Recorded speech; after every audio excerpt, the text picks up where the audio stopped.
최근에 금리 인하 이 기조 때문에 제약바이오가 많이 올라왔는데 어제 오늘 또 조정이 꽤나 깊게 나오고 있습니다. 이러니까 고민이 될 수밖에 없습니다. 이런 상황에서 본부장님, 네. 바이오 쪽은 어떻게 공략해야 될까요? 어제 또 무섭게 빠지더라고요. 네, 그래서 어제도 많이 빠지고 네. 오늘도 많이 빠지더라고요. 그래서 저도 좀 걱정이 되는데 사실 최근에 많이 빠지고 있는 기업들의 공통점은 우리가 바이오 테크 기업이라고 이야기를 많이 하죠. 플랫폼 기업들의 낙폭이 네네. 굉장히 크거든요. 오늘도 보시면 뭐 ABL 바이오라든지 리가켄 바이오 같은 경우가 낙폭이 굉장히 크게 나오고 있는데 어제부터 좀 특징적인 부분이 뭐 셀트리온이라든지 삼성 바이오로직스라든지 그동안 시장에서 많이 부각이 안 됐던 제약 바이오 쪽 같은 경우는 상대적으로 저는 견조하다라고 생각이 되거든요. 네. 금리 인하 같은 경우는 10월 달에도 진행이 될 것이고 12월 달에도 진행이 될 것이기 때문에 바이오 테크 기업들 같은 경우는 9월 달 금리 인하를 목표로 해서 가지고 온 상황에서 세론 물량이 좀 나왔다라고 한다면 하반기를 고민해 봤을 때 바이오 테크보다는 그 외의 종목군들 그동안 많이 시세가 나오지 못했던 쪽으로는 저는 자금이 다시 한번 들어올 가능성이 높다라고 보여집니다.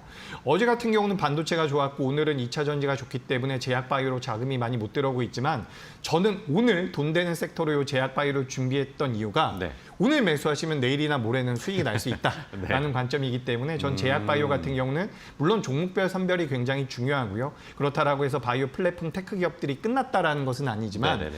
자금의 성격이 좀 다른 쪽으로 옮겨갈 가능성이 높다라는 말씀 드리겠습니다. 네, 좋습니다.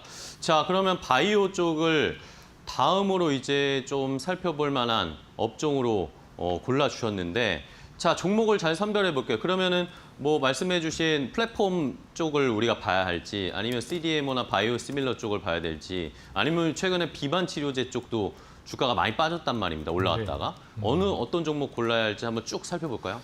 네, 일단 처음에 우리가 볼 종목은 셀트리온입니다. 셀트리온, 네. 이슈가 참 있었죠. 시장에서 시세가 못 나왔던 기업인데 엊그제 굉장히 강한 양봉이 나왔죠. 그쵸. 그래서 이제 미국 내 공장을 인수한다라는 내용들로 인해서 관세 여파에서 좀 자유로울 수 있다라는 분석이 나왔습니다. 실제로 우리나라 기업들이 미국에 수출을 하고 있는 대다수의 물량들은 요 CDMO와 바이오시밀러 쪽이라고 보시면 좋을 것 같거든요. 근데 이제 셀트리온 같은 경우는 바이오시밀러 쪽에 대한 메리트를 가지고 있는데 북미 쪽에 공장을 인수하면서 CDMO까지 진출을 할 가능성이 높다라는 얘기가 나오고 있습니다. 그래서 오늘 같은 경우도 0.2% 정도 굉장히 미비하지만 상승을 하고 있는데 이런 셀트리온 같은 경우도 저는 굉장히 매력적이지 않나라고 생각이 되고요. 시장에서 저는 이제 바이오 테크들보다는 네. 그동안 많이 못 올라왔던 쪽에 대한 관심이 필요하다라고 보여지거든요. 두 번째 기업 같은 경우는 정말 시장에서 이야기가 많이 안 나왔던 기업 중에서 코스피 상장 기업인 한올바이오파마라는 기업이 있습니다. 이 기업 같은 경우는 이제 올해 10월 달과 내년에 네. 지금 임상을 진행하고 있는 면역 질환과 관련되어 있는 치료제 임상 결과 모멘텀이 있거든요. 그래서 우리가 그 모멘텀을 기다려 본다면 그에 네. 따라서 자금이 어느 정도 유입될 수 있지 않을까라고 생각이 돼요. 제가 사실 이 두 기업을 빨리 먼저 말씀드리고 싶은데 지금 어제 낙폭이 나왔었던 기업들 있죠. 제가 바이오 플랫폼 기업이다, 네네. 테크 기업이다 말씀드린 기업들이 ETF 상품을 보시면 같은 바이오 섹터에 묶여있는 기업들이 많더라고요. 네, 그쵸. 저는 그래서 전체적으로 바스켓으로 들린 게 아닌가라고 생각을 하고 있고 그 ETF에 포함이 안 되어 있는 기업들 위주로 제가 좀 준비를 해봤습니다. 예. 그래서 두 번째 기업 같은 경우는 저는 한올바이오파마를 말씀드리고 싶고요. 마지막 기업 같은 경우는 최근에 이제 미국에서 다시 한번 이야기가 나오고 있는 생물보안법, 그러니까 CDMO 쪽에 대한 모멘텀을 가지고 있는 ST팜이라는 기업이거든요. 네.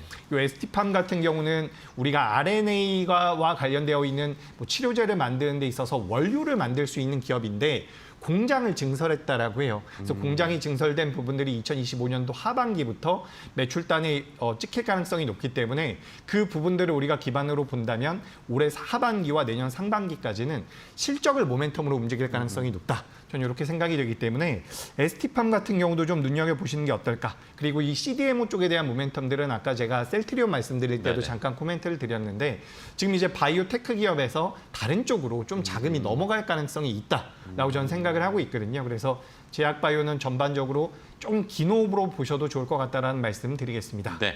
자, 그러면 결국에 이재규 본부장님은 제약바이오 안에서 이제 CDMO나 바이오시밀러 쪽으로 흐름이 약간 넘어갈 거다라고 좀 판단하고 계신 것 같은데 그러면 오늘 탑픽 종목은 뭐 바이오시밀러나 CDMO 쪽 고르실 것 같은데요. 어떤 종목 볼까요? 네, 저는 탑픽 종목으로는 셀트리온을 말씀을 셀트리온? 드리고 싶습니다. 네. 참 이거 개인 투자자분들께서도 많이 가지고 계신 기업이기 때문에 저도 좀 올랐으면 좋겠는데 네. 지금 어쨌든 CDMO 쪽에도 진출하고 있는 부분이고 바이오시밀러 쪽에도 중요한 부분인데 가장 중요한 포인트는 네.